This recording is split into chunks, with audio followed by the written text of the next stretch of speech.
Hey everyone, welcome to Unique Ways with Thomas Gerard, an audio podcast.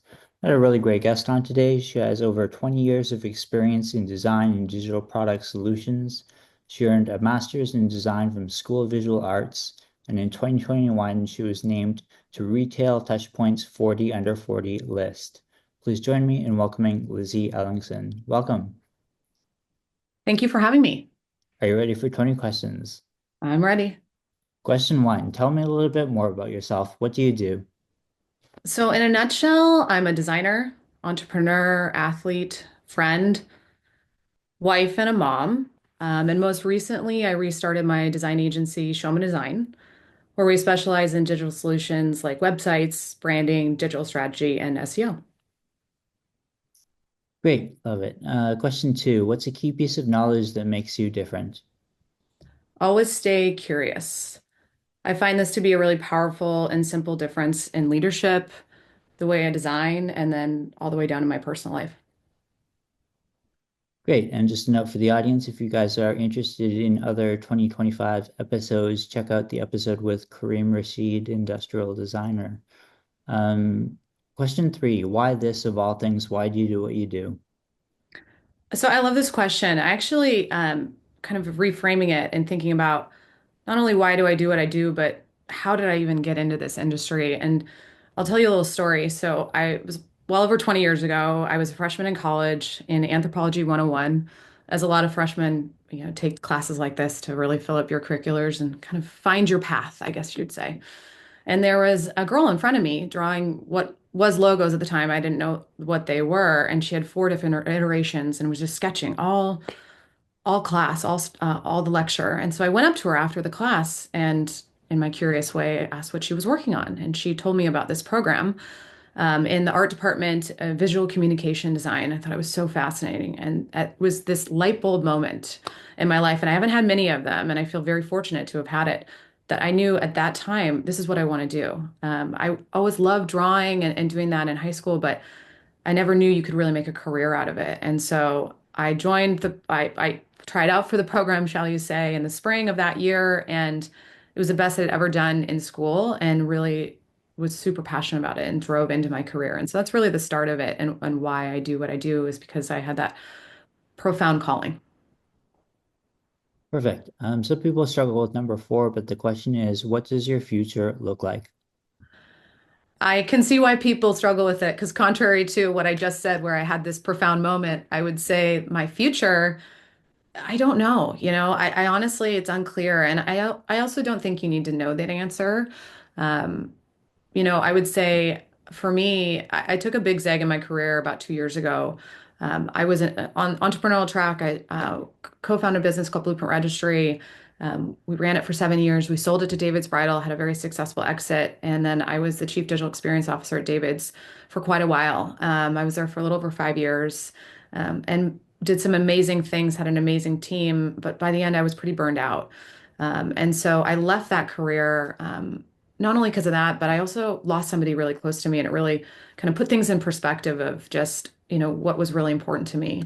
And at the time, it was leaning into family a little bit more and then going really back to my roots of designing. I had felt like I had lost that a little bit. I wasn't working on brands. I wasn't doing as much digital strategy and digital implementation as I had hoped I'd been doing. And so, kind of leaning into that, into my core was really helpful. And so that was where I took a step for the future. But at that same time, I realized, I don't know what my 5 year plan is. I can really only evaluate a few steps ahead and evaluate my happiness and see if this is where I want to be. And so what I've kind of done in the last 2 years is really evaluating every 6 months, is this what I want to be doing?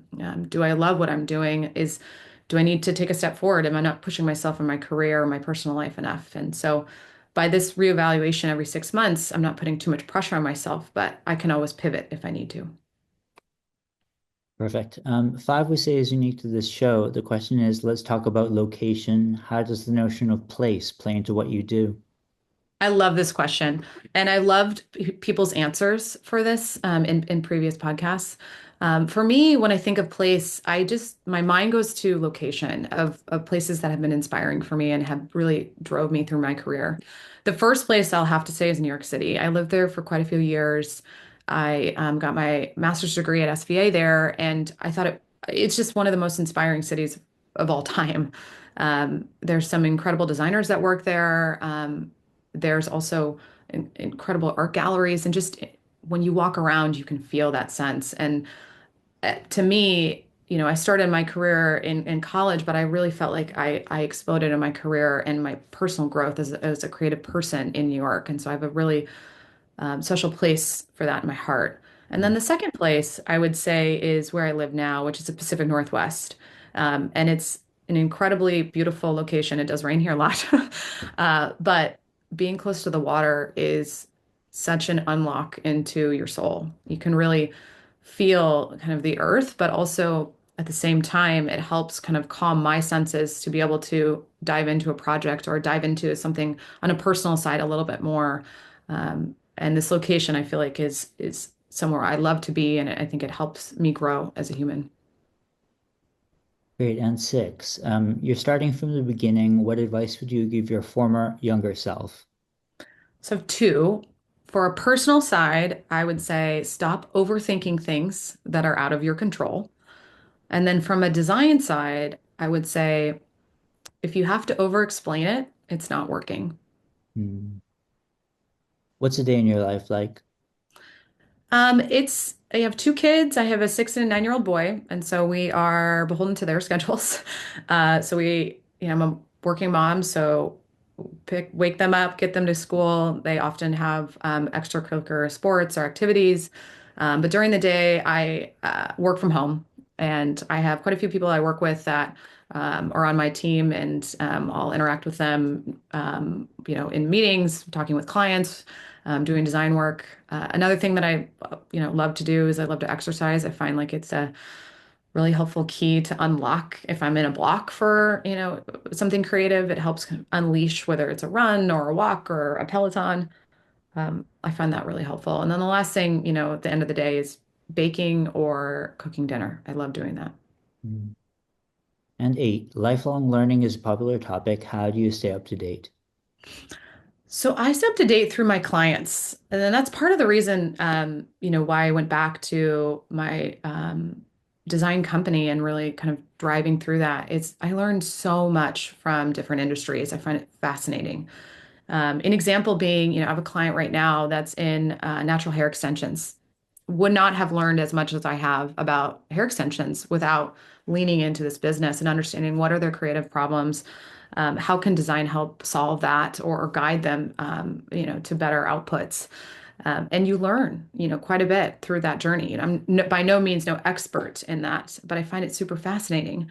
Last year, as an example, I dove into tax incentive for green energy bills. And I found that was also, at the time could be really boring, but it was actually really fascinating and how design can help unlock that. And so I find learning constantly through design and the clients that you're working with, because you really get to dive into their world, which is very different from the world that I live on a daily basis. Nice. And tools. Can you talk about analog and digital tools? Yeah, I think my favorite tool that I use is Figma. I think it's the best. It's really grown over the last couple of years. That is a tool that I find super helpful. I can design in there. I can create prototypes that are almost as realistic as you would be on the web. And other tools is my pencil. I find it so helpful. I tend to write a lot of notes down rather than type. I find there's something in writing and seeing you write it helps me kind of curate what that creative expression could be. And from there, I start to sketch out potentially a logo. And a lot of times, this is when I'm in my first creative kickoff meeting with my client, and I find that super helpful. Great. And halfway, number 10, work-life balance, life-work balance. How do you deal with it? I don't. I think it's a myth. There's never really a balance. I see it as a seesaw. For me, on one side, it's my personal life. On the other side, it's my career. And right now, I would say I'm leaning heavier or harder into the personal and family life right now. Whereas 5 years ago, I was leaning heavier into my career. And you'll find those moments where the seesaw will be, almost parallel and even, but they're fleeting. And I think not trying to put too much pressure on yourself to have that balance, I think is where you'll find peace. Great. And 11, if you weren't doing what you do now, what might you be doing? This was a hard one for me. I love my career. Um, but I think one thing would be I'd own a restaurant or a bar. Um, I love hosting. I love having community over, and I'm also an extrovert, so I feed off of other people's energy. And I think that, housing a really beautiful experience like a restaurant or bar would be something I would love to do. What would you not like to do with your career? I think anything without a creative or strategic input. So, uh, you know, tax or finance of some kind. Hmm. How about a favorite word, quote, or sentence? I have a ton, but this is my favorite right now, I think, because I have young kids. But you will never truly know the value of a moment until it becomes a memory. Hmm. What's your least favorite word, quote, or sentence? Think out of the box.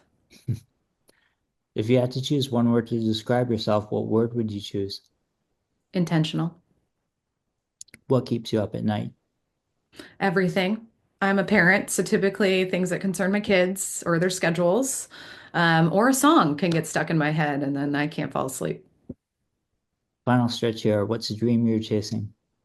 I want to see 50 countries by the time I turn 50. Hmm. What inspires you? Three things. So traveling, it keeps me curious. I find it so fascinating to go to different cultures in the world and see, their interactions, how design infiltrates that, wayfinding systems, um, eh, everything really. I find it just beautiful and a way to keep your mind really inspired. But beyond that, my friends and family, they keep me grounded. And then lastly, my kids, their imagination is unlike anything. I'll be in a block, I'll be creating a logo or a brand for somebody, and my youngest son will pick up a popsicle stick and imagine that it's a rocket ship. And I'm like, if I could just drive into that imagination skill, I could build this logo in 2 seconds. And so really leaning into them and just how their brain just can unlock this incredible world. Nice and 19. Any advice you'd like to share? Yeah. Somebody told me this once, but bet on yourself. Every great idea starts with someone willing to take that leap.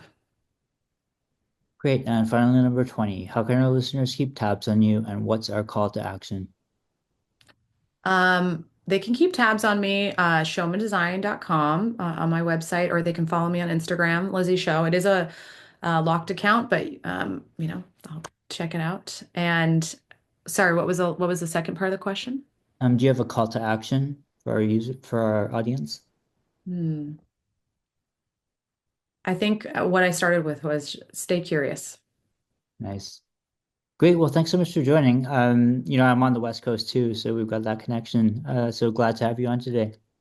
Thank you for having me.